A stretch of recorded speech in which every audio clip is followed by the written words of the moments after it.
सही है। तो जो देखो कार्बन डाइऑक्साइड की अगर हम 1 मोल की बात करते हैं तो 1 मोल ऑफ कार्बन डाइऑक्साइड में से we can get 1 mole of carbon atoms, because seeing the formula of carbon dioxide, 1 mole of carbon dioxide always have 1 mole of carbon.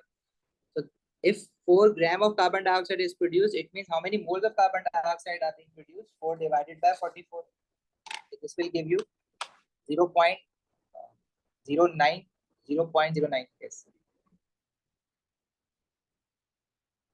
तो कार्बन के भी उतने ही मोल्स ऑफ एटम्स आएंगे ना, मतलब x की जो वैल्यू है यहाँ पे कार्बन डाइऑक्साइड के जो मोल्स आए हैं वही एक्स यहाँ से आया था ना, तो एक्स के मोल्स पता लग गया हमें 0.09।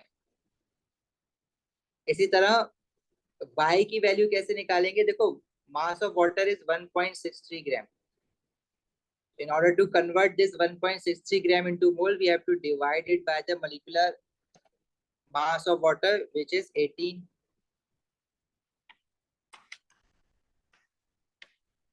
This is equals to 0.09.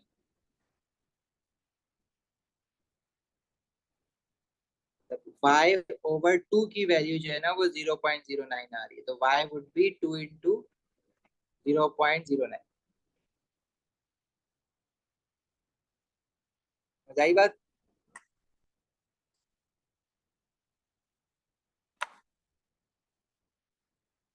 चलो अब अगर आप एम्पेरिकल फॉर्मूला निकालोगे, एक तो आपको एक बात यहाँ से पता लग गई है कि कार्बन और हाइड्रोजन के बीच में जो रेशियो होगा इस कंपाउंड एक्स में वो 0.09, और दिट इज कार्बन, और हाइड्रोजन इज 2 into 0.09। तो सिंपलेस्ट रेशियो क्या बनेगा? 1:2 का बनेगा ना, मतलब जितने कार्बन है हाइड्रोजन उसका डबल होगा। तो अब चाहे वो इंपेरिकल फॉर्मूला हो चाहे वो मोलिकुलर फॉर्मूला हो, the ratio between carbon and hydrogen would stay 1:2। अब इसमें से कौन सा वो कंपाउंड है जिसमें 1:2 का मोलिकुलर फॉर्मूला आ रहा है हमारे पास?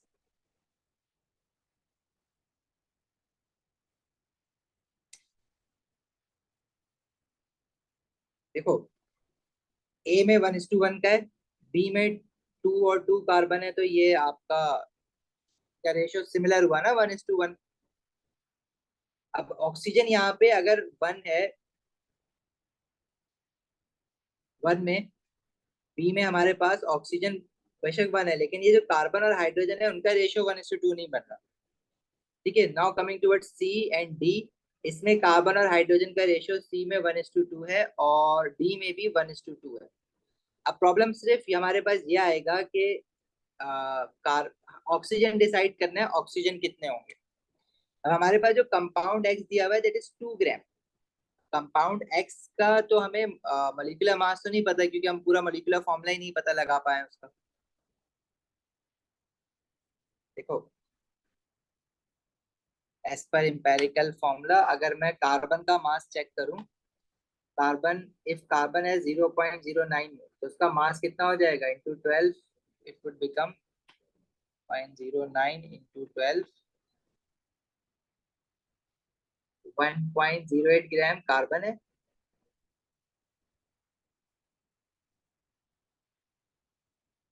हाइड्रोजन डबल है ना, 2 into 0.09 into 1।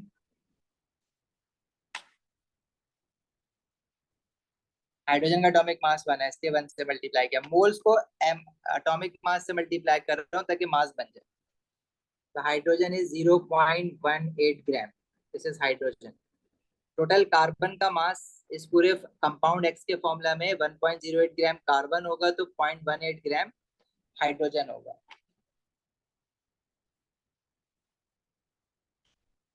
This is 1.26। Total 2 ग्राम में से अगर 1.26 ग्राम माइनस कर दो तो ऑक्सीजन का मास आ जाएगा, तो क्या आ रहा है? 0.74 ग्राम। ठीक है, और फिर ऑक्सीजन के एटॉमिक मास से इसको डिवाइड करोगे तो ऑक्सीजन के मोल बन जाएंगे 0.74 डिवाइडेड बाय 16, जो कि 0.04 बन रहा है। अब आप रेशियो बेशक कैलकुलेट कर लो 0.09। देखो थोड़ा सा लेंथी क्वेश्चन है। देखो 0.09 कार्बन का बन रहा है, हाइड्रोजन का बन रहा है, अच्छा ऑक्सीजन का बन रहा है 0.04 और हाइड्रोजन का बन रहा है 0.09 into 2, this is 0.18।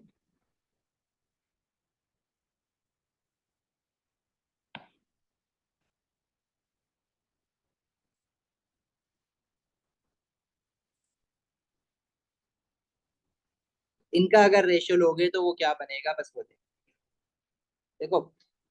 Carbon hydrogen 1:2 बन रहा है, तो आपका क्या कहते हैं, ऑक्सीजन जो है वो सबसे कम है। ठीक है, तो ऑक्सीजन सबसे कम होना, कार्बन के एटम से भी, हाइड्रोजन के एटम से भी ऑक्सीजन कम होना चाहिए। कार्बन और हाइड्रोजन में तो डबल है रेशो। अगर मैं इन सबको 0.09 से भी डिवाइड कर दूं, तो 0.04 डिवाइड बाय 0.09, तो ये वैल्यू कुछ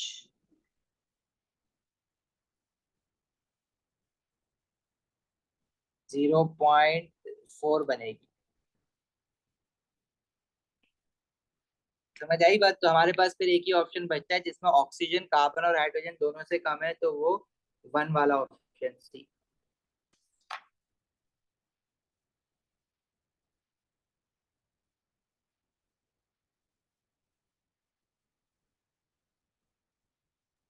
Sir, can you explain this question one more time? Okay, देखो इस तरह के क्वेश्चन ना अक्सर आते रहे। एक बार आप प्रैक्टिस कर लोगे तो कोई इशू नहीं होगा। और ये लेंदी क्वेश्चन है, मोल्स का अक्सर कभी कोई एक क्वेश्चन जो है ना वो लेंदी डाल देता है उसमें। देखो, आपने ये सारी वर्किंग तो नहीं करनी है, मैं आपको एक चीज जो बता रहा था कि सबसे पहले अगर किसी भी हाइड्रोकार्बन को वो कंबस्ट करता है, अब उस हाइड्रोकार्बन में कार्बन और हाइड्रोजन के अलावा अगर ऑक्सीजन भी है तो इट्स ओके। अब मुझे तो नहीं पता ना कि कितने कार्बन है, कितने हाइड्रोजन है, कितने ऑक्सीजन है, मैंने एक्स वाई जेड ले लिया। जब ऑक्सीजन के साथ कंबशन होगी तो all obviously the only two product would be found due to complete combustion would be carbon dioxide and water. तो जो मोल्स ऑफ कार्बन डाइऑक्साइड और मोल्स ऑफ वाटर है वो सारे के सारे कहाँ से आ रहे हैं, इसी हाइड्रोकार्बन से आ रहे हैं ना। कार्बन डाइऑक्साइड का उसने हमें क्या दिया हुआ है, मास दिया हुआ है, दैट इज 4 ग्राम। मैंने क्या किया, उसके मास को उसके एमआर से डिवाइड करके मोल्स ऑफ कार्बन डाइऑक्साइड निकाल ली, जो कि एक्स यहाँ पे है। तो जो मोल्स ऑफ कार्बन डाइऑक्साइड हमें मिल रहा है प्रोडक्ट में, वो सारा का सारा मोल्स ऑफ कार्बन डाइऑक्साइड कहाँ से आया है, moles of atoms of carbon from the hydrocarbon. जो कंपाउंड एक्स है उसको मैं हाइड्रोकार्बन तो नहीं कहना चाहिए बिकॉज उसमें ऑक्सीजन भी है, बस वो मैं जल्दी में कह रहा हूँ।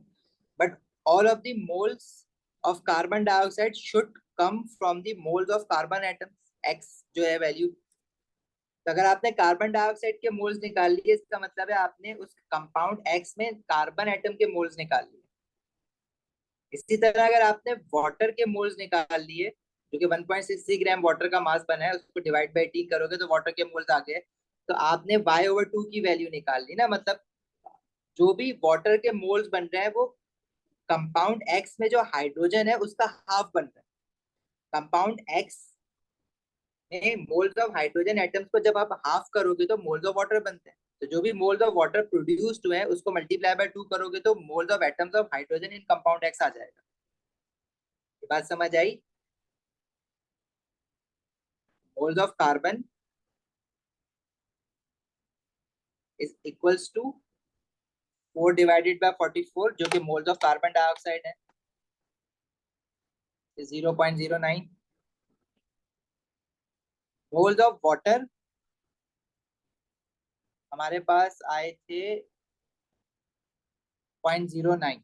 ठीक है, लेकिन वो y/, अब अगर मैं हाइड्रोजन के एटम्स के मोल्स पता लगाऊंगा तो हाइड्रोजन के एटम्स के मोल्स जो होंगे वो ये जो भी मोल्स आ रहे हैं उसको मल्टीप्लाई बाय 2 करेंगे। y/2 कर दिया था ना, मैं तो y निकालना है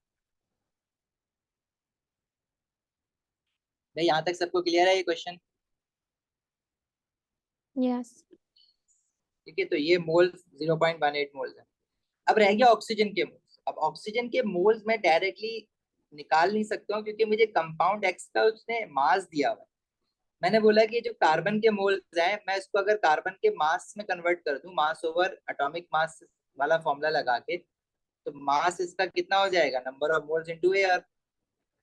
कार्बन के मोल्स आए 0.09, atomic mass of carbon is 12। Similarly hydrogen के लिए हम क्या करेंगे, moles 0.18 into AR of hydrogen. Carbon के जो मोल्स हमारे पास आए फिर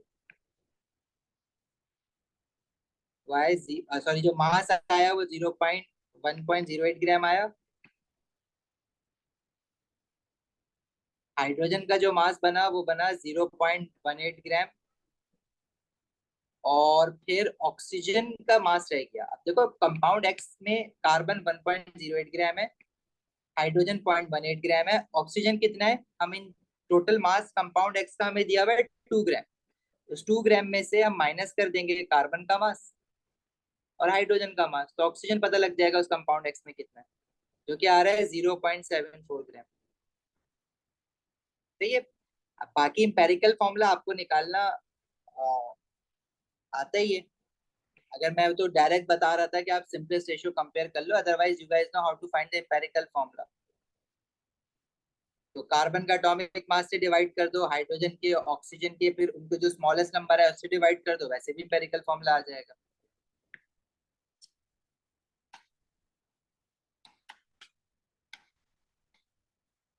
ये तो अगेन 0.09 बन जाएगा, हाइड्रोजन 0.18 और ऑक्सीजन 0.046। स्मॉलेस्ट नंबर इन सब में 0.09 है। कार्बन बना 1, हाइड्रोजन बना 2 और ऑक्सीजन की वैल्यू बन रही है 0.5। अब 0.5 जो है वो डेसिमल है, उसको अगर मुझे राउंड नंबर में कन्वर्ट करना है तो मल्टीप्लाई बाय 2 करना पड़ेगा, तो सबको ही फिर मल्टीप्लाई बाय 2 करना पड़ेगा। कार्बन बन गया 2, हाइड्रोजन बन गया 4 और ऑक्सीजन बन गया 1।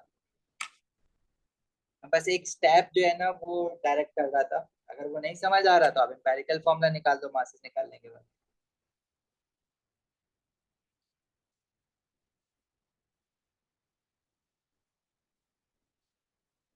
सही है भाई, अब क्लियर है।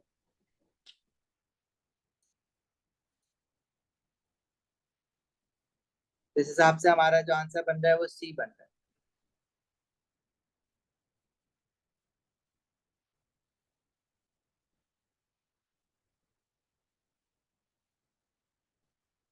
आगे बढ़े।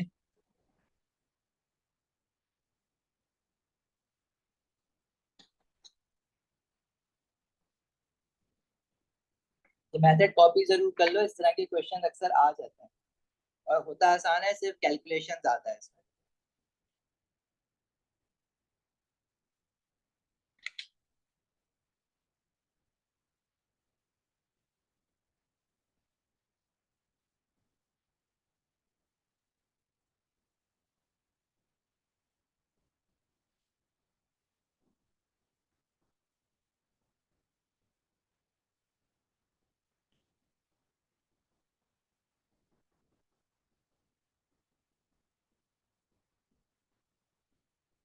क्या कह रहे हो, 0.046 से डिवाइड करना था, ओके हाँ सॉरी, मैंने आई थिंक 0.09 से डिवाइड कर दिया उसको,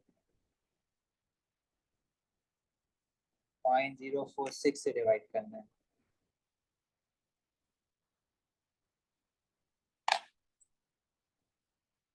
ये इसको सही कर लो जरा, ये स्मॉलेस्ट नंबर से डिवाइड करना था ना, तो smallest number is 0.046।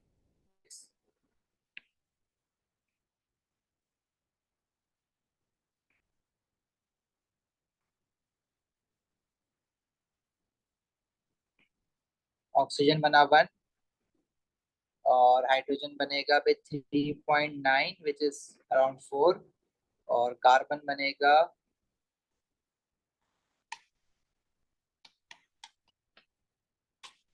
1.9 around 2. Carbon is 2, hydrogen is 4 and oxygen is 1.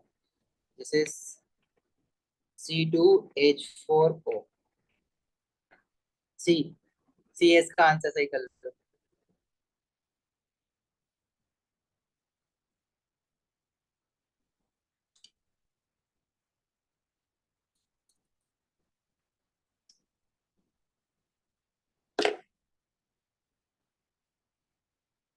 चलें भाई आगे।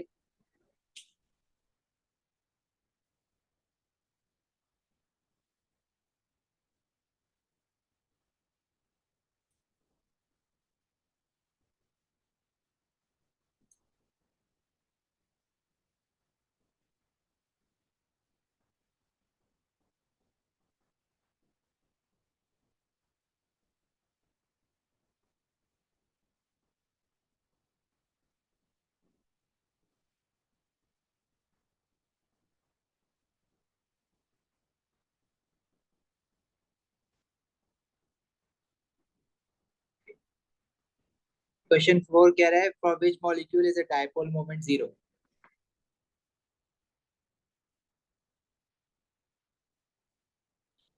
अच्छा जी, अब इसमें ना शेप देखना पड़ेगा आपको पहले। CH3Cl जो है वो टेट्राहेड्रल शेप होगा।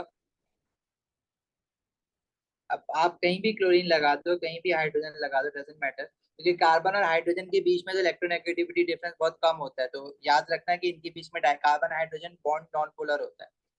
तो क्लोरीन और कार्बन के बीच में ये इलेक्ट्रोनेगेटिविटी डिफरेंस आता है, तो ये एक डायपोल मोमेंट बनेगा और उसको कैंसिल करने के लिए कोई भी नहीं। तो जो नेट डायपोल मोमेंट है इसमें, उसकी कोई ना कोई वैल्यू है जो कि नॉन जीरो है। इसी तरह CH2Cl को अगर देखोगे तो इसमें भी यही इशू है कि अच्छा, ये टेट्राहेड्रल शेप है, टेट्राहेड्रल शेप जो है वो और सिमेट्रिकल टेट्राहेड्रल शेप नहीं बनेगा। इसमें भी हमारे पास नेट डायपोल मोमेंट है। ये पेज पे 2D में हम बनाएंगे तो ऐसा लगेगा ये एक दूसरे को कैंसिल आउट कर रहे हैं ना, लेकिन अगर याद है तो जो हम पेन रख के, हाथ में पेन रख के बना के देखते थे, उस तरह से अगर आप करके देखो तो ये एग्जैक्टली अपोजिट नहीं है एक दूसरे के।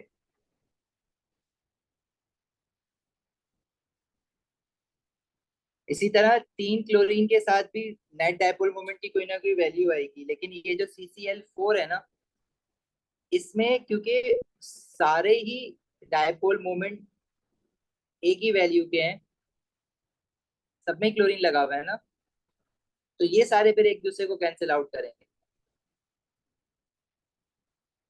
तो इसमें नेट डायपोल मोमेंट जो होगा वो 0 होगा।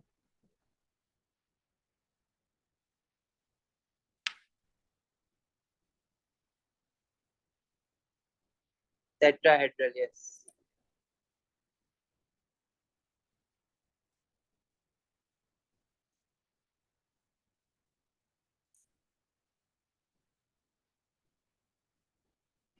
चले आगे बढ़े।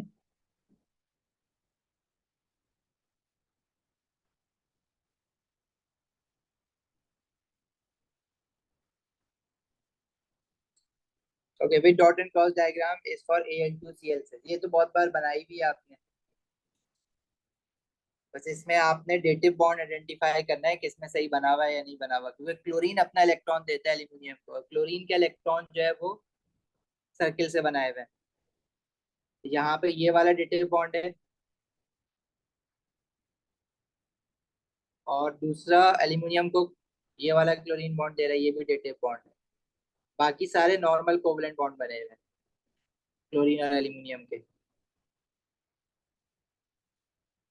ठीक है, ये तो आयनिक कंपाउंड है ना, ये तो AlCl3 का होता तो समझ आता है। Al2Cl6 में आयनिक बॉन्ड नहीं बनता, कोवलेंट Al2Cl6 में कोवलेंट बनता है। ठीक है, और बाकी डी में जो डेटिव बॉन्ड है ही नहीं, एल्यूमिनियम तो आपस में कोवलेंट बॉन्ड नहीं बना रहे होते। बचा सी में उसने देखो डेटिव बॉन्ड नहीं बनाया, एक बॉन्ड, सारे चारों के चारों क्लोरीन ने नॉर्मल कोवलेंट बॉन्ड बनाया हुआ है, जो कि पॉसिबल नहीं है। चाहिए कर लोगे ना ये तो, बहुत बार बनाया है ये तो, हमने पेपर 2 में भी बहुत बनाया है। CH4 में भी जी हमारा डायपोल मोमेंट 0 होगा। टेट्राहेड्रल में अगर सेंट्रल एटम के साथ 4 बॉन्डेड एटम सिमिलर हैं, जैसे चारों क्लोरीन है या चारों ब्रोमीन है या चारों फ्लोरीन है, तो वो हमेशा डायपोल मोमेंट 0 बनेगा उसका।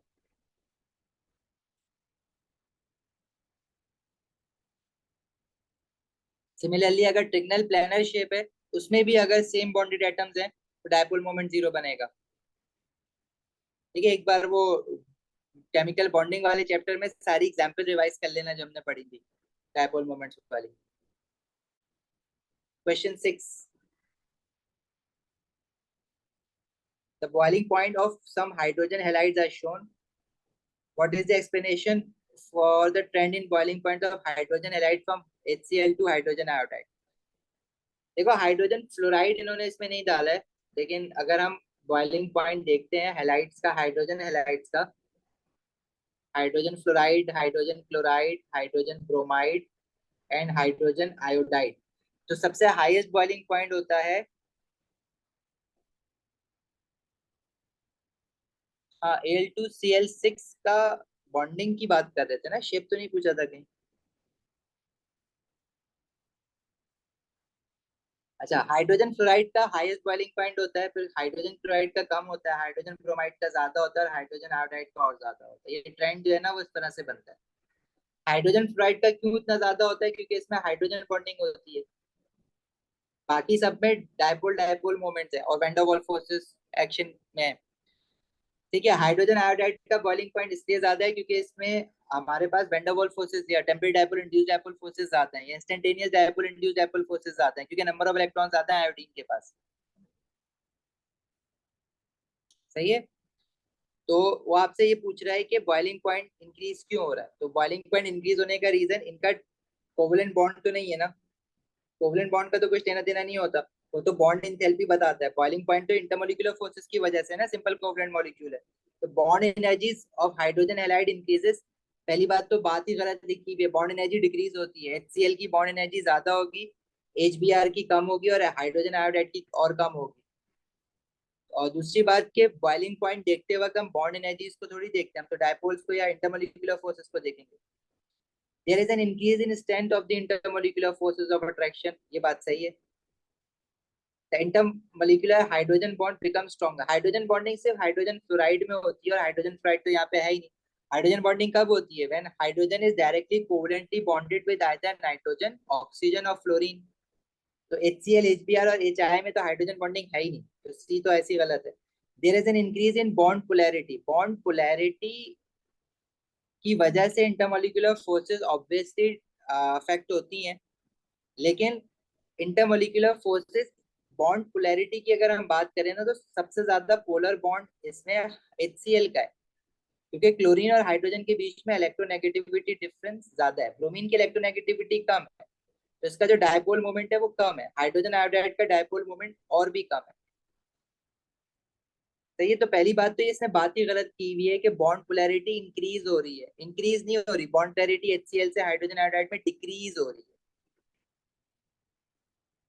ठीक है, अगर बॉन्ड पोलैरिटी डिक्रीज हो रही है तो बॉइलिंग पॉइंट भी डिक्रीज होना चाहिए था, लेकिन बॉइलिंग पॉइंट जो है वो तीन तरह की इंटरमोलिकुलर फोर्सेस की वजह से होता है।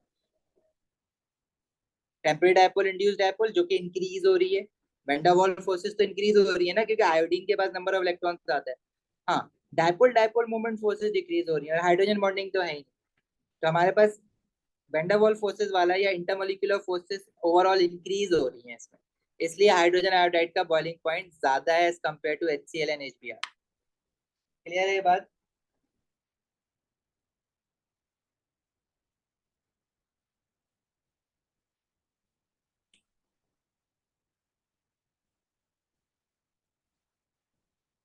चलें आगे। Element X, Y, and Z are all in the first two periods of the periodic table. The, their Pauling electronegativity values are shown. Substances exist. Pauling electronegativity value है। Pauling table जो data booklet में given है ना, अब यहाँ पे dipole dipole के उससे डिफर करेंगे, क्योंकि पॉलिंग्स की वैल्यूज भी दे रहा है वो। Which row puts these substances in order of increasing melting point? चलो बताओगे इसका आंसर? देखो, एक्स जेड इलेक्ट्रोनेगेटिविटी डिफरेंस ना, एक्स एलिमेंट एक्स और एलिमेंट जेड में। मैं वैन डर वाल्स फोर्सेस या temporary dipole induced dipole forces तो यहाँ पे कंपेयर कर ही नहीं सकता, क्योंकि मुझे नंबर ऑफ इलेक्ट्रॉन्स ही नहीं पता कौन से एटम में कितने हैं। एक्स वाई जी बोला हुआ है, मुझे क्या पता कि कौन सा है। अच्छा, जेड की इलेक्ट्रोनेगेटिविटी ज्यादा है, तो जेड पे पार्शियल नेगेटिव चार्ज होगा, एक्स की कम है तो उस पे पार्शियल पॉजिटिव चार्ज होगा, तो डायपोल मोमेंट तो है। अच्छा, इसके अलावा वाई जेड दिया हुआ है, वाई जेड में भी इलेक्ट्रोनेगेटिविटी डिफरेंस है। Z2 जो है वो same atoms they are bonded together, so their electronegativities would be equal, right? दोनों की 4 4 है, तो ये नॉन पोलर बनेगा। नॉन पोलर है इसका मतलब है इसमें जो सिर्फ only type of intermolecular forces that exist is temporary dipole induced dipole, तो इसका जो मेल्टिंग पॉइंट होगा Z2 का वो सबसे कम होगा, लोवेस्ट मेल्टिंग पॉइंट। तो उस हिसाब से आंसर या तो सी होगा या डी होगा, तो ए और बी हम हटा देते हैं। फिर वाई जेड और एक्स जेड में कंपेयर करवाया हुआ है, तो वाई जेड और एक्स जेड में आप ये देखना है कि एक्स जेड में इलेक्ट्रोनेगेटिविटी डिफरेंस आता है या वाई जेड में इलेक्ट्रोनेगेटिविटी डिफरेंस आता है। एक्स की इलेक्ट्रोनेगेटिविटी वैल्यू 1 है, जेड की जो है वो 4 है, और वाई की इलेक्ट्रोनेगेटिविटी वैल्यू 2.1 है। तो डिफरेंस अगर देखो तो 4 - 1 और इसमें 4 - 2.1, तो ज्यादा बड़ा electronegativity difference X Z bond का होगा ना। तो ज्यादा बड़ा इलेक्ट्रोनेगेटिविटी डिफरेंस मतलब स्ट्रॉन्गर डायपोल, और stronger dipole means stronger intermolecular force और higher boiling point. X Z का बॉइलिंग पॉइंट ज्यादा होगा as compare to Y Z, तो सी बना आंसर।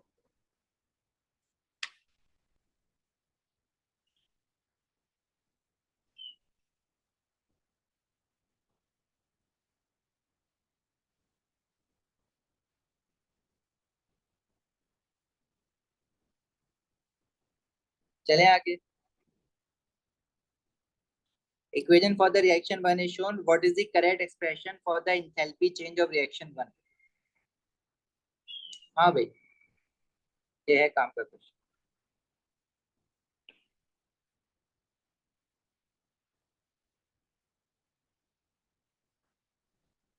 अच्छा जी, enthalpy change of combustion C6H12O6 दिया हुआ है। अब देखो, अगर मैं नीचे combustion प्रोडक्ट लिखता हूँ, कार्बन डाइऑक्साइड एंड वाटर, तो C6H12O6 को जब जलाएंगे तो this is the enthalpy change of combustion of C6H12O6, जो कि वैल्यू गिवन है ए।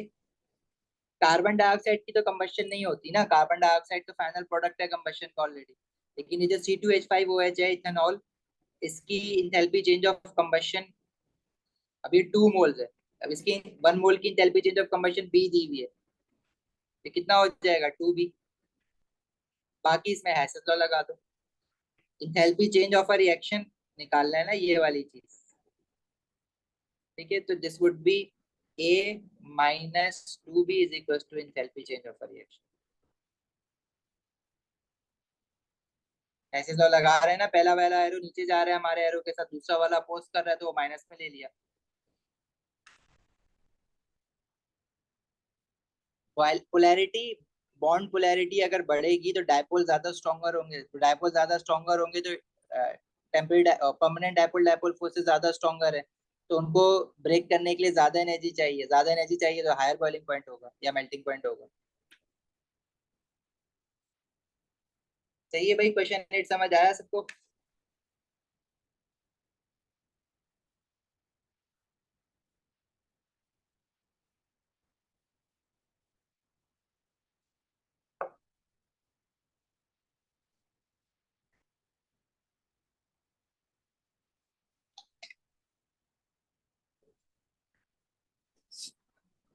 आगे बढ़े। माविन क्या रिपीट करना है, क्या चीज समझ नहीं आई एग्जैक्टली इसमें?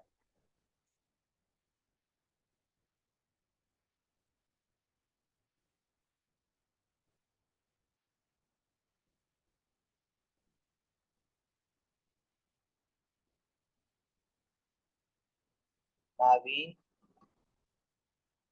हाँ, इसमें क्या चीज समझ नहीं आई है एंथैल्पी चेंज में?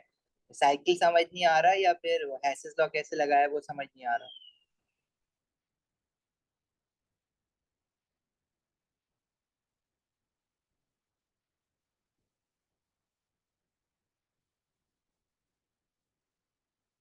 अच्छा,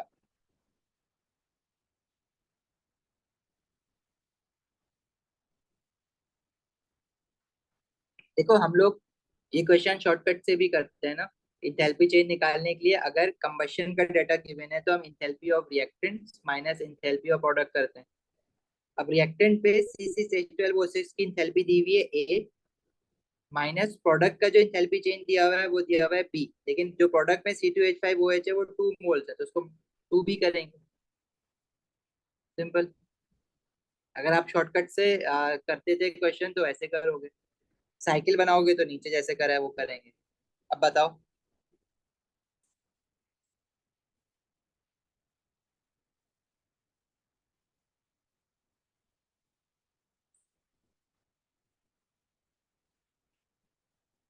लेकिन शॉर्टकट हर जगह लग नहीं रहा होता, कुछ क्वेश्चंस में फॉर्मेशन और कंबशन दोनों का डाटा दे देता है, तो बेस्ट ये होता है कि अगर दो डिफरेंट डाटा दिए हुए हो ना, कंबशन भी दिया हुआ हो, फॉर्मेशन का डाटा भी दिया हुआ हो, तो फिर आप साइकिल ही बना लेना और हैसेस लॉ लगाना।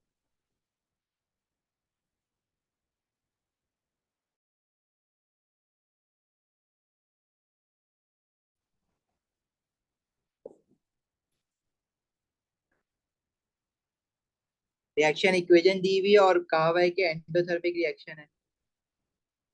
एनर्जी प्रोफाइल डायग्राम पूछ रहा है भाई, आपका डी और सी, ये तो एक्सोथर्मिक का है ना, ये तो मैं ऐसे ही हटा दूंगा, देखूंगा ही नहीं। एंडो वाले तो दो ही हैं। अब एंडो में एनर्जी इंथैल्पी चेंज जो होता है वो रिएक्टेंट से प्रोडक्ट के बीच में एरो अपवर्ड होता है ना। बी में देखो एरो डाउनवर्ड दिया हुआ है, ये तो एक्सो के लिए बनाते हैं arrow downward. Negative decrease enthalpy change exo में होता है ना, तो इस वजह से ये ए हो जाएगा आंसर। बहुत स्ट्रेट फॉरवर्ड है, ये तो ओ लेवल वाला है। जी।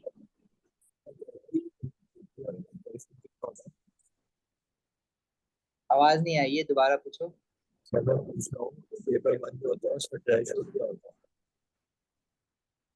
साइन समझ नहीं आ रहा कुछ भी, क्या किसी और को आवाज आ रही है इसके लिए, क्या पूछ रहे सर हो? मैं ऐश्वर्य को पूछ रहा हूँ, ऐश्वर्य को आता है मेरा। हाँ। साइन आवाज नहीं तुम्हारा माइक खराब है शायद। कुछ बोल रहे हो ये तो पता लग रहा है, क्या बोल रहे हो वो समझ नहीं आ रहा।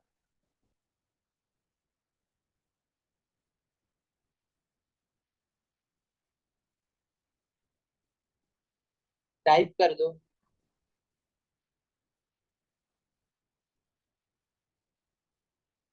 थ्रेशोल्ड क्या होता है यार, टाइम थ्रेशोल्ड देख लो ना, ग्रेड थ्रेशोल्ड खोल के।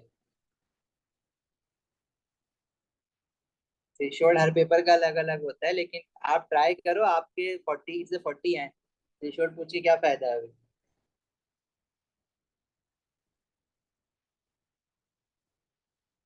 चलो क्वेश्चन 10।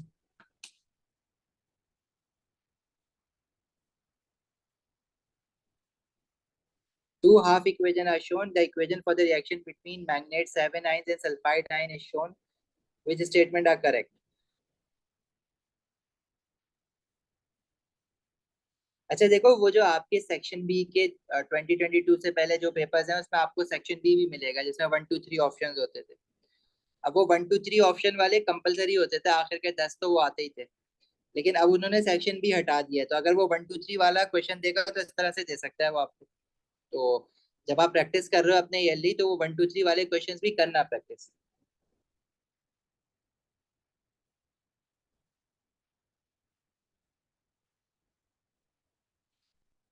देखो P2 का, अब आपको रिजल्ट कैसे मिलेगा P2 का, वो P3 और P1 पे डिपेंड करता है।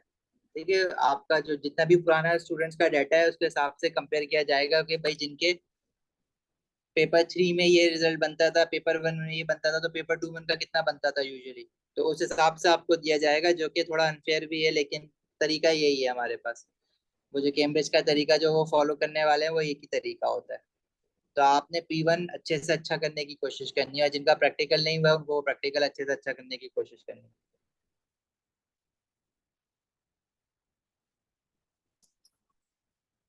अच्छा जी। अब इसने क्या बताया, equation for the reaction between, तो पहले तो हाफ इक्वेशन दी हुई है और फिर उसकी इक्वेशन बना के बोला हुआ है equation for the reaction between magnet 7 ions and sulphide ions. Complete equation बनाई हुई है। कह रहा है विच स्टेटमेंट्स आर करेक्ट। तो भाई देखो, हाफ इक्वेशन से कंप्लीट इक्वेशन आप कैसे बनाते हो, पहले तो आप दोनों हाफ इक्वेशन में इलेक्ट्रॉन्स इक्वल कर देते हो। पहली वाली इक्वेशन में 3 है, नीचे वाली इक्वेशन में 2 है, तो इनको इक्वल करने का हमारे पास एक ही तरीका है कि मैं पहले ऊपर वाली इक्वेशन को मल्टीप्लाई बाय 2 कर दूं और नीचे वाली इक्वेशन को मल्टीप्लाई बाय 3 कर दूं, ताकि इलेक्ट्रॉन दोनों में 6 और 6 हो जाए। ठीक है, जब इलेक्ट्रॉन 6 होंगे तो जो मैग्नेट आयंस के मोल्स हैं वो कितने हो जाएंगे, 2। मतलब यू की जो वैल्यू है वो बन जाएगी 2। और जो आपका ऊपर वाटर है, अच्छा वाटर मैं इसलिए अभी नहीं देख रहा क्योंकि वाटर जो है वो आपका ऊपर वाली इक्वेशन में भी है और नीचे वाली इक्वेशन में भी है, तो वो कैंसिल आउट भी होंगे। ऊपर बनेंगे 2 2 ज़ 4, और नीचे वाली इक्वेशन में राइट हैंड साइड पे बनेंगे 3। तो 4 - 3 फिर वो कैंसिल होके लेफ्ट साइड पे 1 रह जाएगा, मतलब v की वैल्यू 1 बनेगी। और जो सल्फाइड आइन है वो 1 था, यहाँ पे 3 से मल्टीप्लाई होगा तो ये बन जाएगा 3।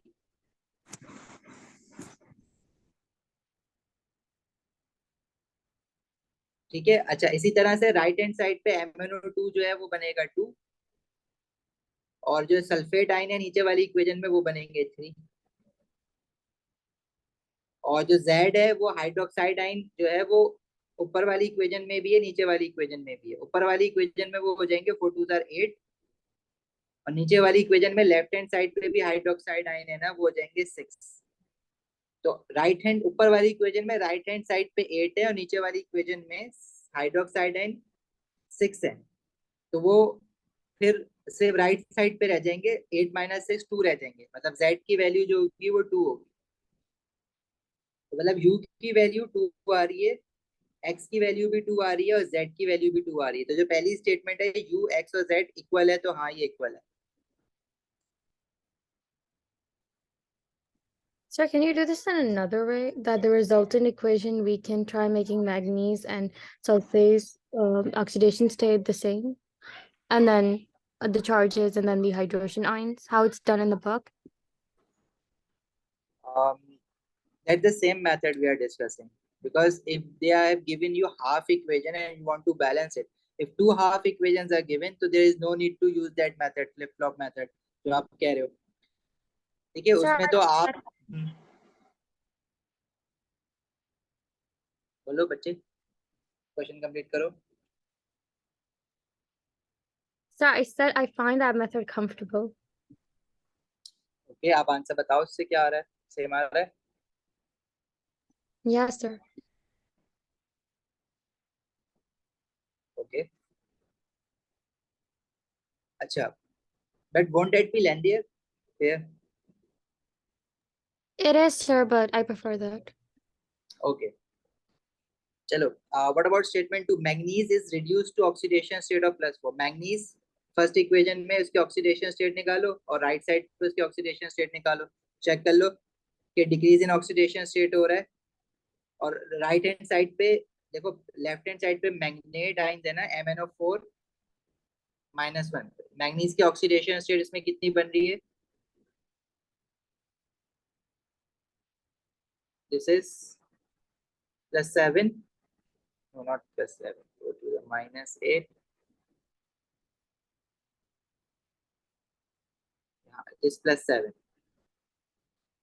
और MnO2 में मैंगनीज की ऑक्सीडेशन स्टेट कितनी बन रही है? X plus 2 into -2, overall is 0 because no charge, so this is +4। तो +7 से +4, this is decrease in oxidation state। Final oxidation state of manganese is +4, that is correct. तो सेकंड स्टेटमेंट भी सही है। Third statement is sulphur is oxidised from oxidation state of +4 to +6। तो sulphur के जो compounds हैं, first one is sulphide ion and then we have sulphate ion. Sulphide में sulphur is X3 into -2, overall is -2। ये कितना आएगा? -2 and +6, this is +4। और sulphate में X4 -2, overall is -2, so this is -2 and +8, this is +6। yes, तो its oxidation state is changing from +4 to +6, ये भी सही है। और ऑक्सीडाइज्ड होगा, इंक्रीज इन ऑक्सीडेशन स्टेट है। All are correct.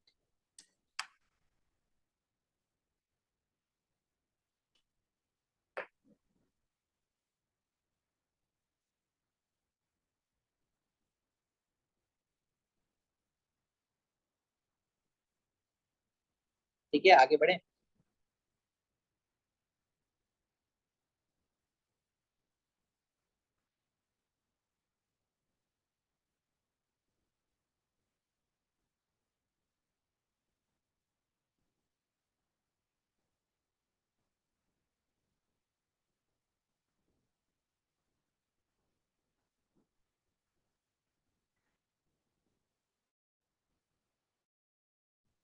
Question is 11।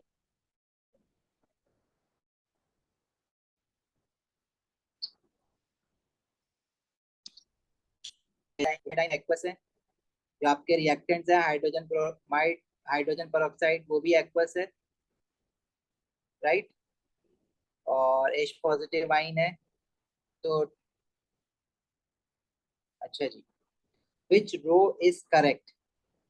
Type of catalyst, homogeneous और heterogeneous catalyst क्या होते हैं? होमोजेनस कैटलिस्ट वो होता है जब स्टेट ऑफ अ कैटलिस्ट और रिएक्टेंट की स्टेट सिमिलर हो। मतलब अगर कैटलिस्ट सॉलिड है और रिएक्टेंट भी सॉलिड है तो वो होमोजेनस होता है। और अगर डिफरेंट कैटलिस्ट सॉलिड है और रिएक्टेंट जो है वो एक्वस है या गैसियस है तो वो हेटेरोजेनस होता है। तो यहाँ पे तो सब कुछ ही एक्वस में है या लिक्विड में है, लिक्विड स्टेट और एक्वस स्टेट लिक्विड ही कहलाएगी ना।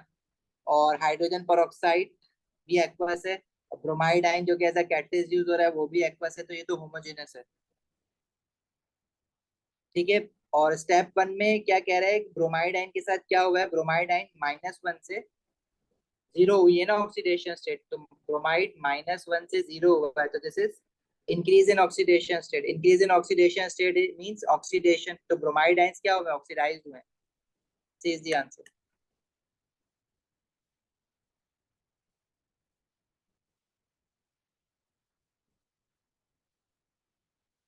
जैद स्टेटमेंट 1 उसकी क्वेश्चन 10 की समझ नहीं आई। क्वेश्चन 11 क्लियर है सबको? क्वेश्चन 10 दोबारा देख लेते हैं प्रॉब्लम में।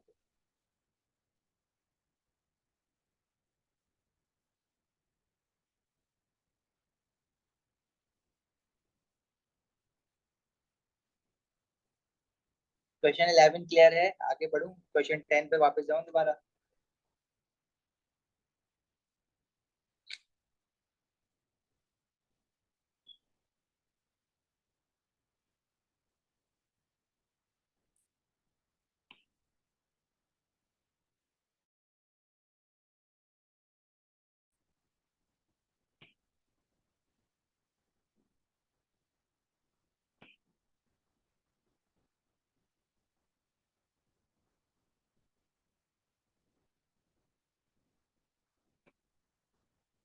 देखो इसमें आपको दो हाफ इक्वेशन गिवन है, तो उनको जब आप कंप्लीट इक्वेशन बनाओगे, जो नीचे उन्होंने बना के दिए लेकिन उसमें मोल्स नहीं लिखे उसने, तो इन दोनों हाफ इक्वेशन को ऐड करने से पहले, जैसे आप ओ लेवल में इलेक्ट्रोलिसिस में करते थे ना कैथोड और एनोड की इक्वेशन से, जब आप कंप्लीट सेल इक्वेशन बनाते थे, वैसे यहाँ पे भी होता है।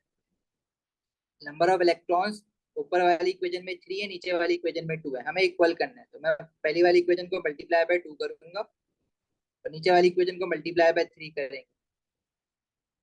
फर्स्ट इक्वेशन हमारे पास हो जाएगी 2 mole of MnO4 -1 to the 4 H2O 6 electrons, right side पे हो जाएगा 2 MnO2 and 4 to the 8 OH -1। जो नीचे वाली इक्वेशन है वो हो जाएगी 3 to the 6 OH minus 3SO3 2 negative 3SO4 2 negative 3H2O and 3 to the 6 electrons।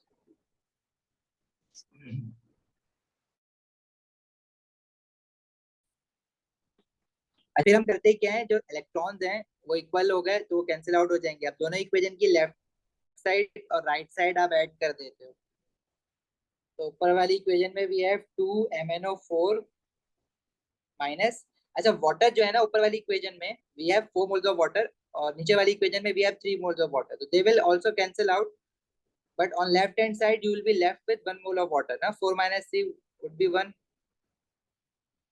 अच्छा नीचे वाली इक्वेशन में we have 6 mole of hydroxide ion, but the problem is hydroxide ion is present in both the equation. First equation में right side पे 8 है, second equation में left side पे 6 है, तो वो कैंसिल आउट होंगे और राइट साइड पे बचेगा क्योंकि वहां पे ज्यादा है ना, तो हम राइट साइड पे लिखेंगे। फिर बाकी सल्फाइड आयन सिर्फ नीचे वाली इक्वेशन के लेफ्ट साइड पर है, तो वो लेफ्ट साइड पे आ जाएंगे कंप्लीट इक्वेशन में। राइट हैंड साइड के लिए फर्स्ट इक्वेशन है 2 MnO2 on the right hand side, और हाइड्रोक्साइड आयन फिर कितने रह जाएंगे, ओनली 2OH -1, क्योंकि नीचे वाली इक्वेशन में लेफ्ट साइड पे 6 है, ऊपर वाली इक्वेशन में राइट साइड पे 8 है, 8 माइनस 6 वुड बी 2, राइट। और क्या बचा, 3 मोल ऑफ सल्फेट आयन। तो ये MnO4 नेगेटिव आयन के मोल U थे, वाटर के जो थे उसने लिखे हुए थे V। मेन इक्वेशन है ना, उसमें देखो U किसके मोल्स है MnO4 के, V किसके मोल्स है वाटर के जो कि 1 आ रहा है। सल्फाइड आयन के W लिखा हुआ है जो कि 3 आ रहा है। MnO2 के साथ X लिखा हुआ है जो कि 2 आ रहा है। हाइड्रोक्साइड आयन के साथ Z लिखा हुआ है उसने मेन इक्वेशन में जो कि 2 आ रहा है। और सल्फेट के साथ Y मोल लिखे हुए हैं जो कि मेन इक्वेशन में, कंप्लीट इक्वेशन में 3 आ रहा है। तो U की वैल्यू 2 आ रही है, X की वैल्यू भी 2 आ रही है और Z की वैल्यू भी 2 आ रही है। तो ये तीनों इक्वल है ना, तो पहली स्टेटमेंट यही थी U and X and Z are equal.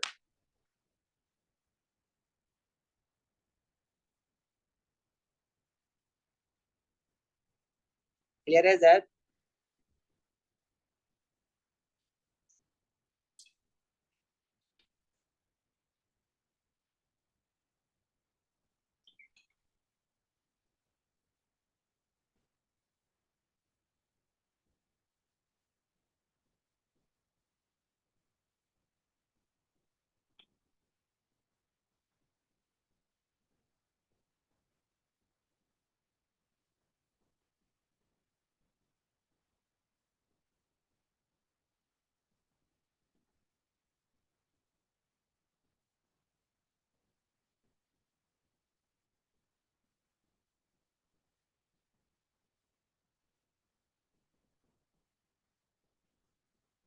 Z clear है, आगे बढ़े। Okay,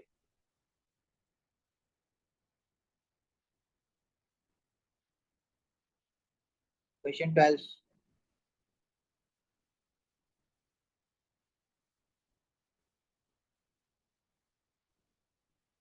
Hydrogen and iodine react to form hydrogen iodide in an exothermic reaction. The equation is shown. A 1 meter cube reaction vessel contains hydrogen, iodine, and hydrogen iodide gases at equilibrium. The temperature is changed such that the total pressure in the 1 meter cube vessel doubles.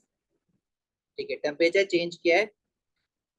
और what is the effect on the value of Kp and on the position of equilibrium? और reaction जो है वो exothermic है forward direction में। और temperature का effect क्या होता है? If your reaction is endothermic in the forward direction, increasing the temperature shifts the position of equilibrium towards right hand side, and decreasing the temperature shifts the position of equilibrium towards left hand side. But if your reaction is exothermic in the forward direction, increasing the temperature shifts the equilibrium towards left hand side, and decreasing the temperature shifts the position of equilibrium towards right hand side. Our reaction is exothermic, right? And the temperature is increased. No, the temperature is saying the temperature is changed. Increase decrease का नहीं बताया उसने। Such that the total pressure in the 1 meter cube vessel doubles. Pressure कह रहा है कि double हो गया है टेम्परेचर बढ़ाने से। ठीक है, तो आपको ये बताना है कि राइट पे शिफ्ट हुआ है या लेफ्ट पे शिफ्ट हुआ है, पहले तो ये डिसाइड करना है।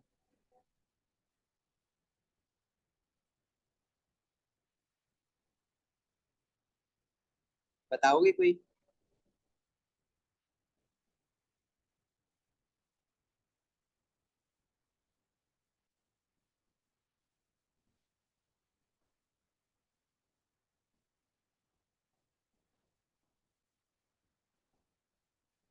हाँ भाई, देखो टेम्परेचर बढ़ाने से प्रेशर डबल हुआ है। ठीक है, प्रेशर चेंज नहीं किया है उसने।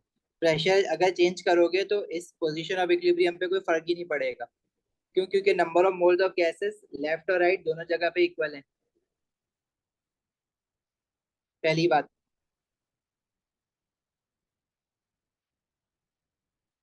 अच्छा, और effect on the value of KP वो हमें खुद ही समझ आ जाएगा जब हम ये पता लग जाएगा कि राइट पे शिफ्ट हुआ है या लेफ्ट पे शिफ्ट हुआ है। अगर राइट पे शिफ्ट हो रहा है तो इट मीन्स के प्रोडक्ट साइड पे हमारे पास जो इक्वेशन बनेगी, partial pressure of hydrogen iodide, partial pressure of hydrogen into partial pressure of iodine. तो न्यूमरेटर बढ़ेगा तो केपी की वैल्यू इंक्रीज होगी, और अगर डिनोमिनेटर बढ़ेगा तो केपी की वैल्यू डिक्रीज होगी।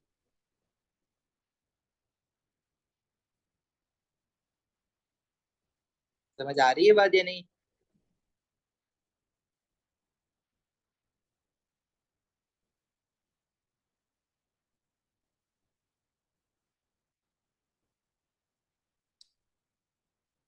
सही है। तो इस हिसाब से जब आप टेम्परेचर इंक्रीज करोगे तो number of moles of gases increase होंगे। सही है। अब ये रिएक्शन है, देखो अगर तो मैं कह रहा हूँ कि इंक्रीज किया है तो एक्सोथर्मिक रिएक्शन लेफ्ट पे जाएगा, लेफ्ट जाएगा तो number of moles of gases hydrogen और आयोडीन दोनों के इंक्रीज होंगे, लेकिन केपी की वैल्यू क्या हो जाएगी, डिक्रीज हो जाएगी।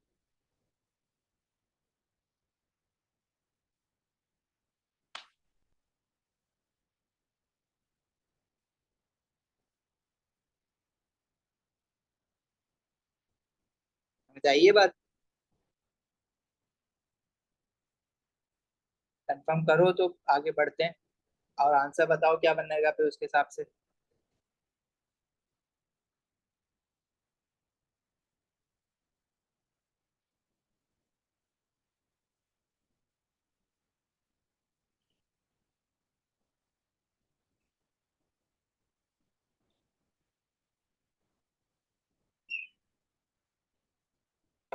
पोजीशन ऑफ इक्विलिब्रियम लेफ्ट पे जाएगा क्योंकि प्रेशर उसी वक्त बढ़ सकता है जब गैसेस ज्यादा बने।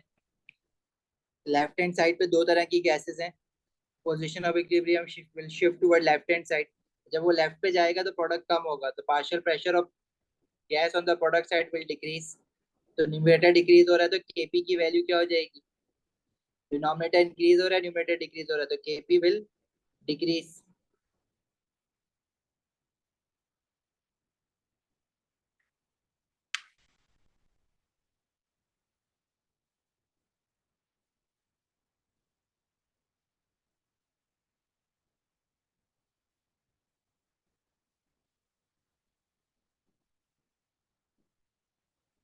चले आगे बढ़े।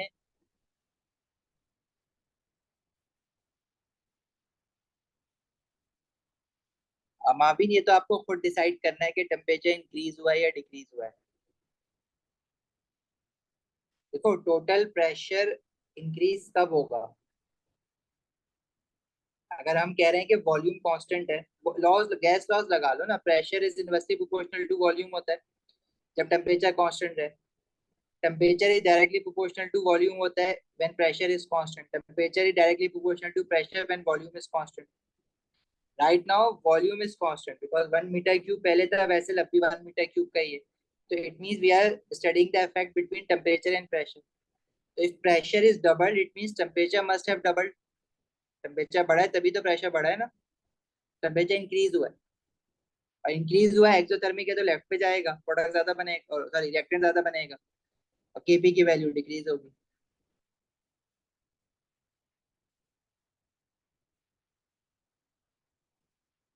Got it?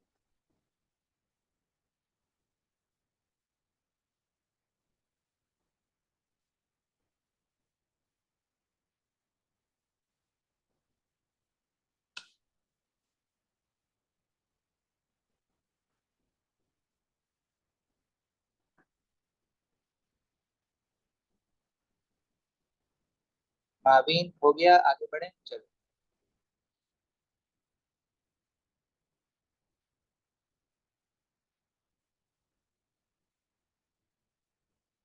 Question 13 is diethyl zinc is added to sodium hydroxide. Two reaction occurs. In this reaction, which compound act as Bronsted-Lowry acid? ये क्वेश्चन ना मुश्किल होते हैं। अब एसिड्स क्या होते हैं? Acids are proton, Bronsted-Lowry acids are proton donors और बेसिस प्रोटॉन एक्सेप्टर्स होती हैं। ठीक है, एक तो डेफिनेशन आपको याद होगी तो फिर ही समझ आएगा आगे क्या करना है। अब रिएक्शन वन में in this reaction which compound act as a Bronsted-Lowry acid। अब एसिड कौन सा बिहेव करेगा इसमें रिएक्शन वन में? अगर हम देखें तो डाइथाइल जिंक जो है वो C2H5Zn है और वाटर H2O। अब इसमें जिंक ऑक्साइड बना है ZnO, ठीक है, और C2H6। तो वाटर या डाइथाइल जिंक में से कोई एक एसिड है, कोई एक एल्केली है। रिएक्शन 2 में अगर आप देखो तो रिएक्शन 2 में ये H2O है। अब रिएक्शन 2 में तो बड़ा क्लियर कट समझ आ रहा है। क्या समझ आ रहा है कि जो H2O है उससे आपका हाइड्रोक्साइड आयन बन रहा है, वाटर ने प्रोटॉन रिलीज किया है। तो रिएक्शन 2 में तो वाटर जो है वो एज अ एसिड काम करेगा।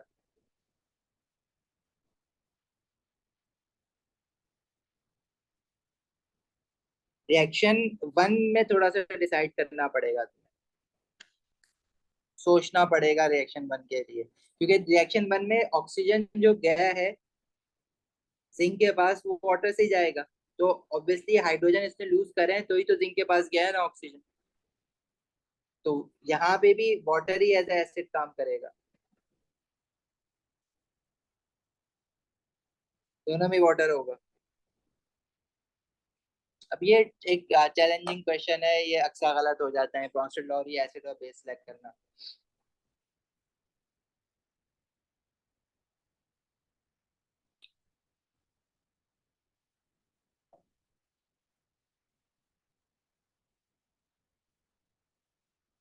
आगे बढ़े।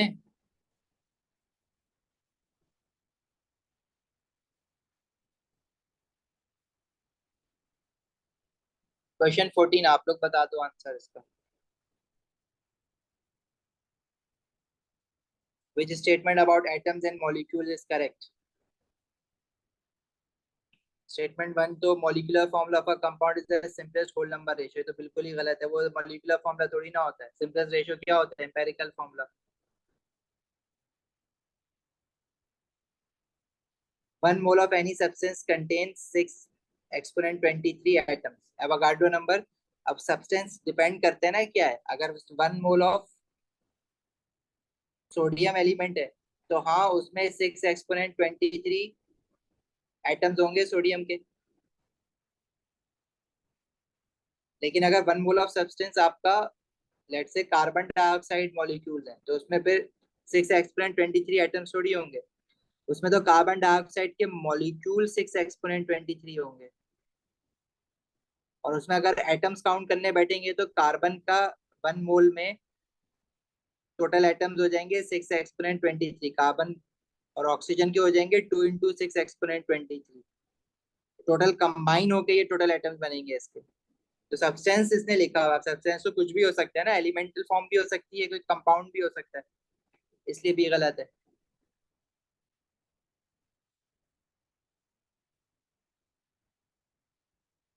सही है, सी और डी में से बताओ ना आंसर क्या होगा।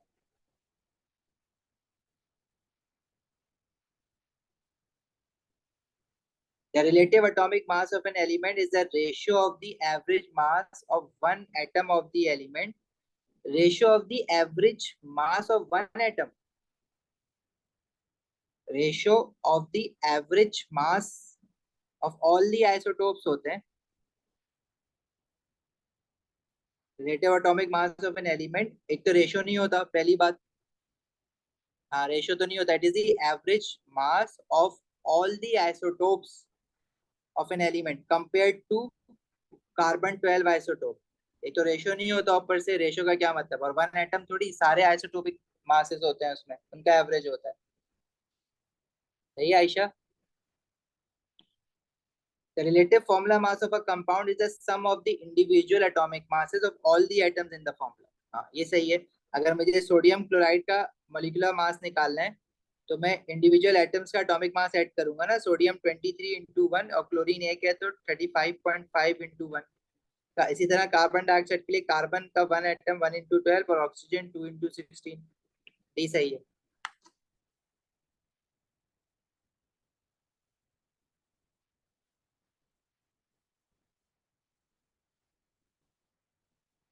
आगे बढ़े।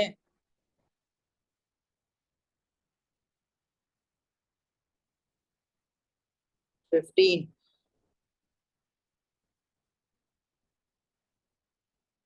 The Boltzmann distribution for 1 mole of gas at temperature T is shown. 1 mole of the same gas is added and the temperature remains T. Gas remains at temperature T. Which dotted curve shows the distribution with the added gas? देखो temperature तो constant है ना, तो इसका क्या मतलब है, जो आपकी पीक है वो जहां थी वहीं रहेगी, मतलब वो राइट पे और लेफ्ट पे शिफ्ट नहीं होगी।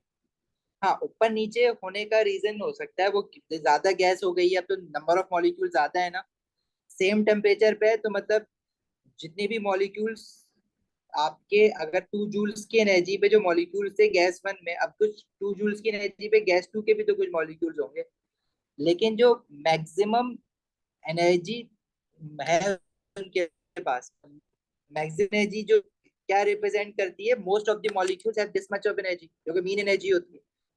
Majority of the molecules have energy equals to this much, जो कि मीन एनर्जी कहलाती है इसकी, वो तो सेम रहेगी ना। ठीक है, अब गैस, दूसरी गैस जो है उसके भी कुछ मॉलिक्यूल्स हैं और उनके पास भी, ज्यादातर मॉलिक्यूल के पास कौन सी वैल्यू ऑफ एनर्जी होगी, वही वाली जो गैस, पुरानी वाली गैस के पास थी, क्योंकि सेम टेम्परेचर पे। टेम्परेचर डिसाइड करता है कि कौन से मॉलिक्यूल के पास कितनी काइनेटिक एनर्जी होगी। इस हिसाब से आंसर हमारा क्या बना, ए बना। सी में तो टेम्परेचर डिक्रीज करने से होगा, पीक पीछे गई है ऊपर गई है। डी में टेम्परेचर इंक्रीज करने से होगा, बी में भी टेम्परेचर इंक्रीज करने से, क्योंकि पीक आगे चली गई ना दूसरे कर्व की।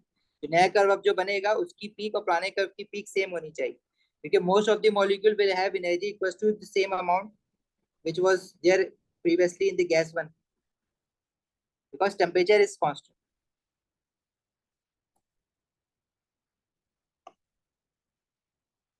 सही है भाई, समझ आई ये वाली बात।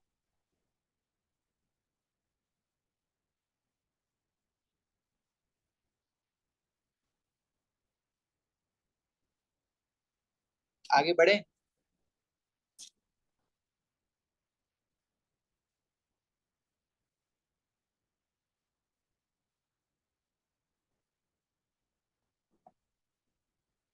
Question 16, this reaction shown the concentration of both x and y are reduced to half of their original values while keeping the total volume of the solution constant.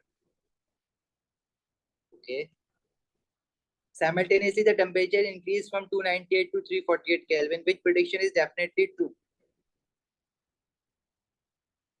A smaller proportion of collision between particle X and particle Y will be successful. Now, when the temperature has increased, so proportion of successful collision will also increase. Now, successful collision, effective collision को ही कहते हैं. If your reactant particles are at a higher temperature, it means more number of particles have energy is greater than activation energy. So their chances of collision and hence the chances of successful collision both must increase. So now the greater proportion of collision or successful collision will take place. तो smaller proportion थोड़ी ना होगा, तो A तो गलत हो गया। B कह रहा है the average kinetic energy of particle X and particle Y will increase. Yes, temperature increase करने से तो confirm kinetic energy increase होती है particles की, ये तो सही है बिल्कुल ही। The rate of reaction will be unaffected. Temperature has increased, तो rate of reaction unaffected तो नहीं रह सकता, increase होगा, कितने times increase होगा वो हम नहीं कह सकते, लेकिन कुछ ना कुछ तो increase होगा ना। The frequency of collision between the particles will half थोड़ी होगी, डबल हो, इंक्रीज हो रही है ना, डबल का नहीं कह रहा मैं, इंक्रीज हो रही है क्योंकि टेम्परेचर इंक्रीज हो रहा है, हाफ नहीं हो सकती, इंक्रीज होगी। अब वो 1.2 टाइम्स इंक्रीज हो या डबल हो या ट्रिपल हो, वो हम उसकी बात नहीं कर रहे।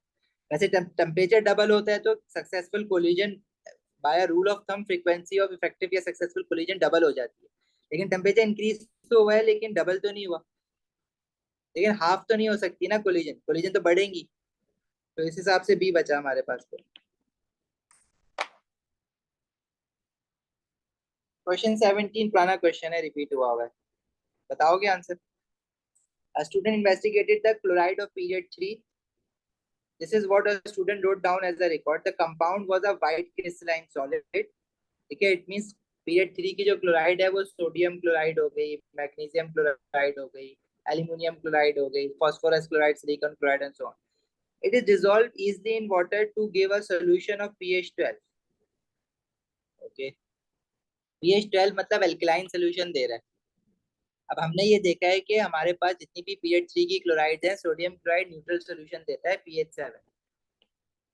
मैग्नीशियम क्लोराइड याद है pH 6.5 देता है, और उसके आगे जितनी भी क्लोराइड्स हैं they are hydrolysed to give acidic solution.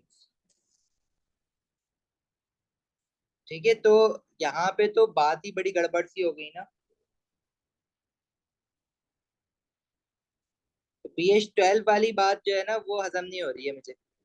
अच्छा, अब कह रहे हैं when placed in a test tube and heated in a roaring Bunsen flame the compound melted after several minutes of heating। This shows के ये कोई ionic compound है, क्योंकि it took time to melt, मतलब हाई मेल्टिंग पॉइंट है। सही है। तो इस बात से ये समझ आ रहा है कि व्हाइट क्रिस्टलाइन सॉलिड है, तो ये सोडियम क्लोराइड या मैग्नीशियम क्लोराइड में से कुछ हो सकता है। लेकिन अगर ये मैग्नीशियम क्लोराइड है तो उसका पीएच जो होता है वो 12 नहीं हो सकता, 6.5 होता है, पानी में डिजोल्व होता है। सोडियम क्लोराइड का 7 होता है, और उसके आगे aluminium chloride, phosphorus chloride, sulphur chloride, ये सारी पानी में डिजोल्व होकर हाइड्रोलाइज हो जाती है और एसिडिक सोल्यूशन देती है।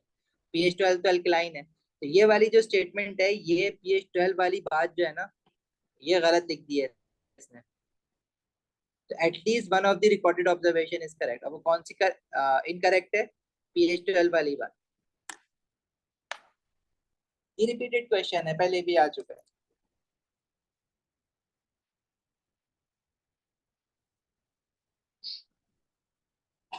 चलें आगे।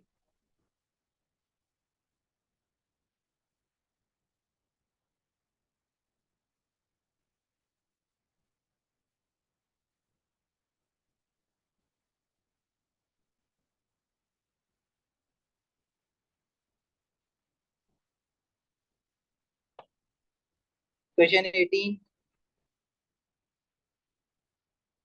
element in period 3 and their compound show trends across the period from sodium to chlorine, which row is correct? Electronegativity क्या होती है? इनकी पुलिंग पावर जो होती है वो ऑफ कोर्स इंक्रीज होती है, क्योंकि एटॉमिक नंबर इंक्रीज होता है। ए और बी गलत। Acid base behaviour of these oxides of the element, तो लेफ्ट साइड पे जितनी ऑक्साइड्स होती हैं like sodium oxide, magnesium oxide, ये बेसिक इन नेचर होती हैं। राइट साइड पे जाते हैं तो वो एल्यूमिनियम ऑक्साइड एम्फोटेरिक होती है, और उसके आगे सिलिकॉन डाइऑक्साइड और फास्फोरस ऑक्साइड ये एसिडिक होती है। तो जो नेचर चेंज होती है उनकी, वो बेसिक से एसिडिक हो जाती है। तो ये तो आसान है, बेसिक से एसिडिक, एम्फोटेरिक बीच में आ गई सी।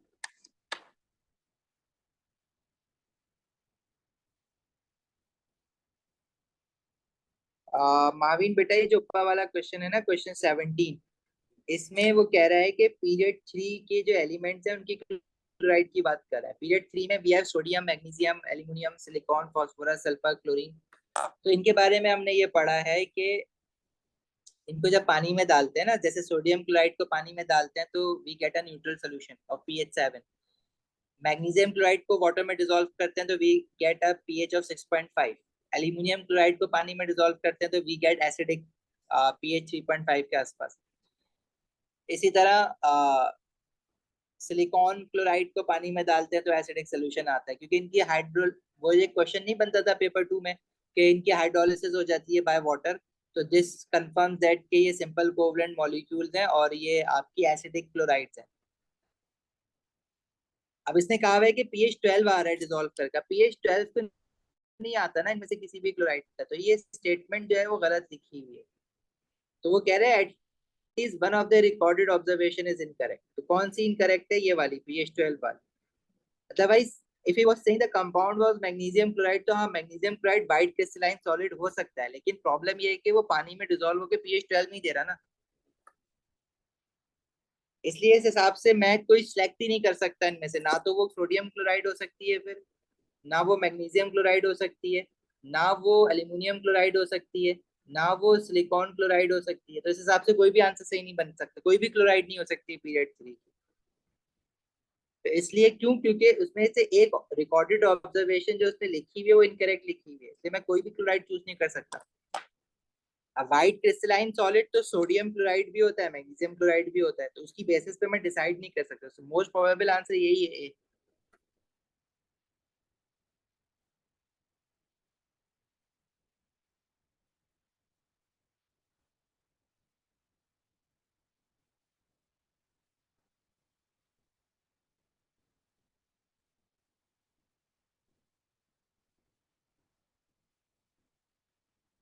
ठीक है भाई, आगे बढ़े। 20 तक कर लेते हैं अभी, बाकी फिर बाद में। ट्राई करो, खुद करो, ज्यादा एमसीक्यूज जो समझ नहीं आए वो पूछो, लेकिन हम कुछ एली और करेंगे अभी। पेपर कब है तुम लोग का, केमिस्ट्री का paper 1?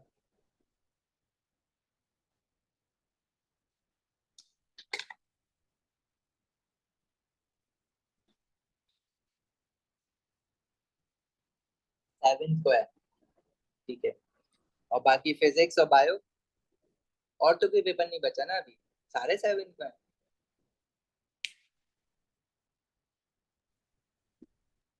Sir, physics is on 6 and bio is at 8. सारे 6 7 8। और टुडे इज 26, राइट? 26 में you have around 4 and 4 8 days somewhat। अच्छा, थ्योरी रिवाइज करनी पड़ेगी, देखो जितना एमसीक्यूज और सारा डिपेंडेंसी केमिस्ट्री में एमसीक्यूज पे आ गई है, तो सब गड़बड़ हो गया है। थोड़ा सा दोबारा से ना अच्छी तरह से आपको लेक्चर रिवाइज करने पड़ेंगे अपने।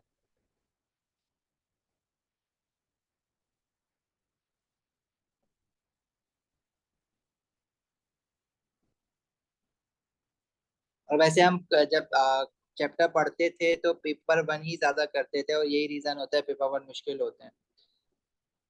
ना नहीं प्रॉब्लम होना चाहिए, बहरहाल रिवीजन करना पड़ेगा क्योंकि गैप बड़ा आ गया है, तो आप लोग ज्यादातर तो भूल ही गए होगे।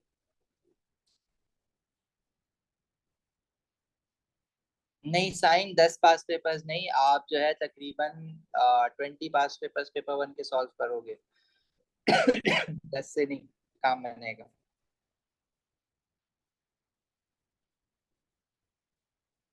19 का आंसर बताओ। देखो अच्छा, जब पास पेपर करो ना तो अपने साथ में उसके साथ वर्किंग जो है आपको जो लगे, वो वर्किंग आपने लिखनी है साथ में। लाइक फॉर एग्जाम्पल, लिखने का मतलब ये नहीं है कि आप लेक्चर बनाने बैठ जाओ, रिवाइज करना है इन शॉर्ट। जैसे अभी पीरियड 3 का हमने बात की, तो अगर आपको ये नहीं याद है तो आप जाके वो चैप्टर रिवाइज कर लो। ठीक है, तो पूरा पूरा चैप्टर ही रिवाइज कर लो, या पहले रिवाइज करके फिर स्टार्ट करो।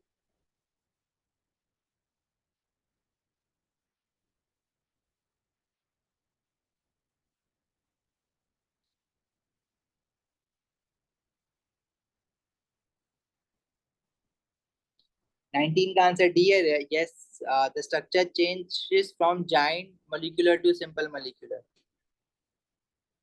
Between silicon dioxide giant covalent structure है, P4O6 सिंपल कोवलेंट मॉलिक्यूल है, बॉइलिंग पॉइंट इसका कम है, SiO2 का ज्यादा है।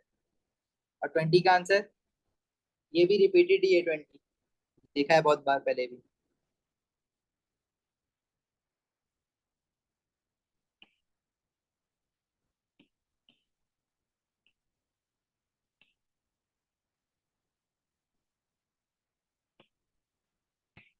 Equal masses of calcium carbonate, calcium nitrate, barium carbonate, barium nitrate are thermally decomposed. The volume of gas produced in each experiment is measured. Which compound will produce the greatest volume of gas? तो इसके लिए थोड़ी सी equation देखनी पड़ेगी आपको। Calcium carbonate को decompose करोगे तो मेटल कार्बोनेट की डिकम्पोजिशन से मेटल ऑक्साइड और कार्बन डाइऑक्साइड गैस बनती है। कैल्शियम नाइट्रेट की जब डिकम्पोजिशन करोगे तो you will get calcium oxide, carbon dioxide and nitrogen dioxide gas। Half mole nitrogen dioxide का, और sorry not Isn't carbon it? Dioxide, oxygen, oxygen sorry, 2 mole nitrogen dioxide के और हाफ मोल ऑक्सीजन के। ठीक है, then we have barium carbonate, it will produce barium oxide and carbon dioxide gas, or barium nitrate, it will produce barium oxide, oxygen and nitrogen dioxide।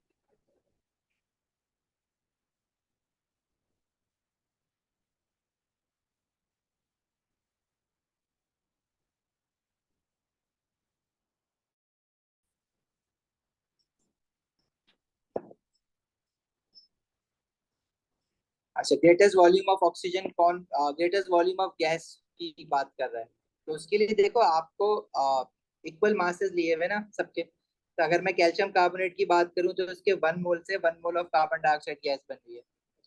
तो 1 मोल का मास calcium निकालना नहीं है, बाद में आखिर में देख लेंगे। 1 into mr से 1 mole of carbon dioxide gas बन रही है। तो अब इसका सब गैस सारे कार्बोनेट्स का इक्वल मास दिया। अब लेट से सबका मैं 1 ग्राम अज्यूम कर लेता हूँ, लिखा हुआ तो नहीं है ना। उससे कितने मोल्स बनेगी कार्बन डाइऑक्साइड के? तो x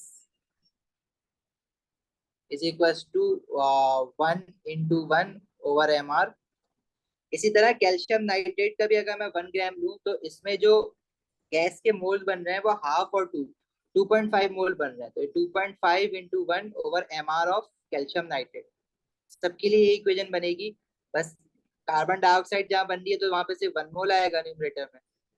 तो 1 into 1 divided by mr of barium carbonate, और लास्ट में 2.5 into 1 divided by mr of barium nitrate.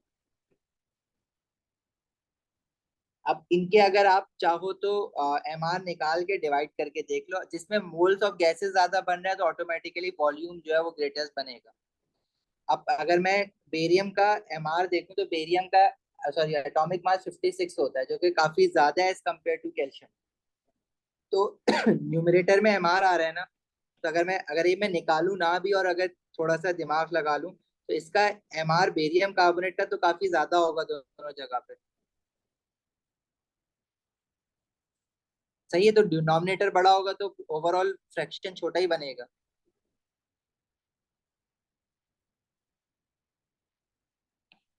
यार वो गलत बन गया ये वाला। इसी तरह कैल्शियम का जो है वो AR छोटा है तो उसका MR भी छोटा होगा। तो इस हिसाब से 2.5 न्यूमरेटर में जहाँ पे, तो यहाँ पे ये वाली वैल्यू सबसे बड़ी बनेगी, बी वाली कैल्शियम नाइट्रेट वाली।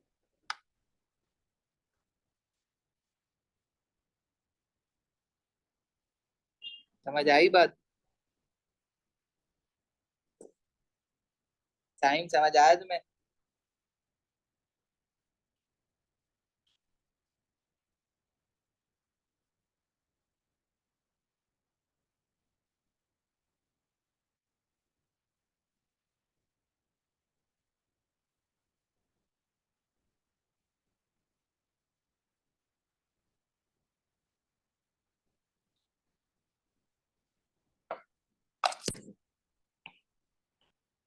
देखो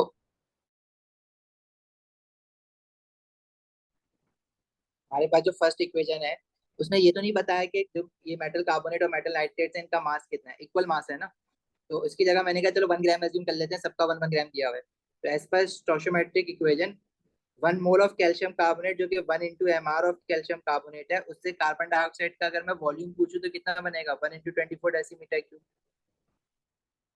और तो 1 ग्राम कैल्शियम कार्बोनेट से उसका वॉल्यूम कितना बनेगा? x। तो ये जब निकालोगे तो क्या बनेगा? 1 into 24 divided by mr of calcium carbonate जो कि 100 ग्राम है।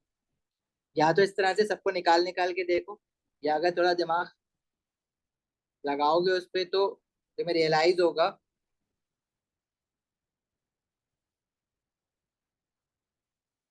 तो ये बना कैल्शियम ऑक्साइड, ऑक्सीजन और नाइट्रोजन डाइऑक्साइड। नाइट्रोजन डाइऑक्साइड के 2 मोल बनते हैं, ऑक्सीजन का हाफ बनता है। इसका एमआर निकालो।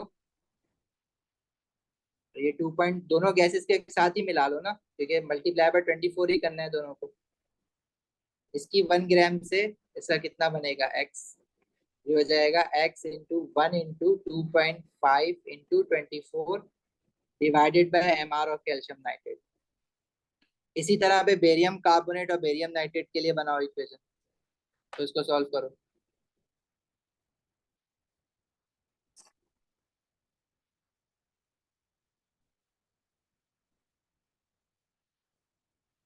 बेरियम कार्बोनेट के लिए बनाओगे तो बेरियम ऑक्साइड और कार्बन डाइऑक्साइड, इसका 1 into mr 1 मोल है ना, और कार्बन डाइऑक्साइड का 1 मोल 1 into 24।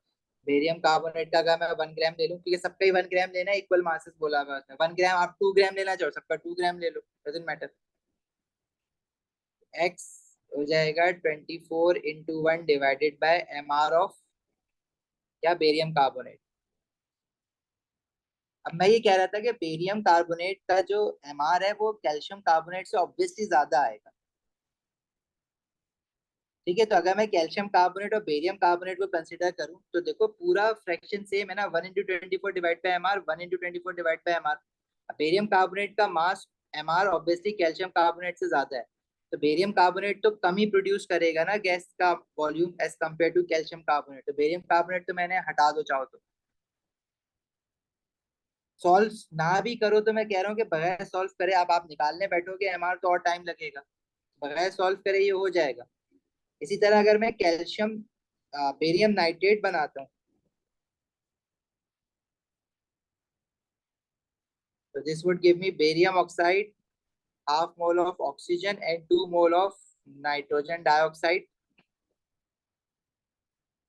So this is 1 into mr of barium nitrate will give 2.5 मोल बनने हैं ना टोटल, तो 2.5 into 24 और 1 ग्राम इसका भी एज्यूम कर लो तो into x, तो ये हो जाएगा x is equals to 2.5 into 24 divided by mr।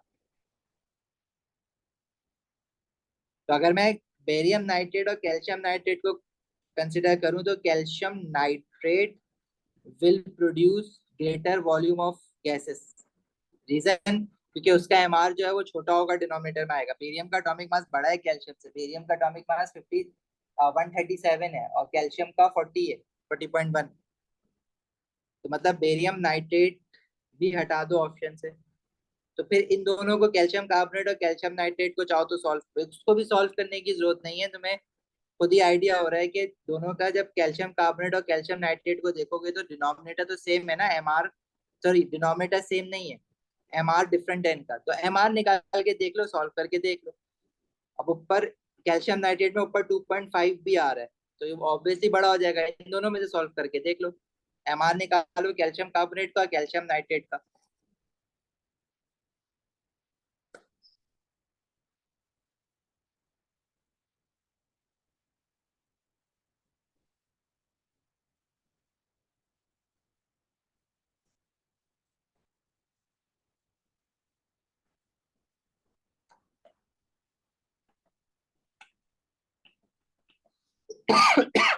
समझ आई बात? कैल्शियम नाइट्रेट का आता है 164 और कैल्शियम कार्बोनेट का आएगा 100 ग्राम।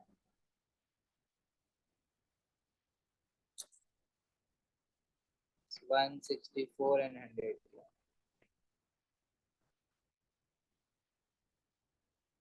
यहाँ पे सबको सॉल्व कर करके देख लेना, इस तरह के क्वेश्चन थोड़े लेंथी है, मुश्किल नहीं है, और तरीका यही है, कोई शॉर्टकट नहीं मानना इसमें, नहीं लगता कोई भी शॉर्टकट।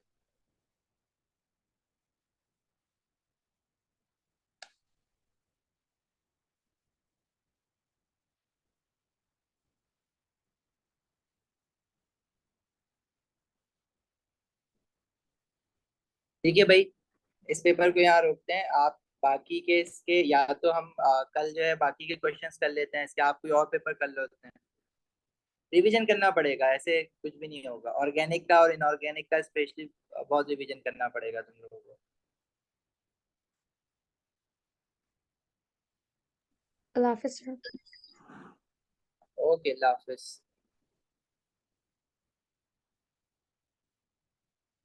माविन अभी तो आ गया ना समझ।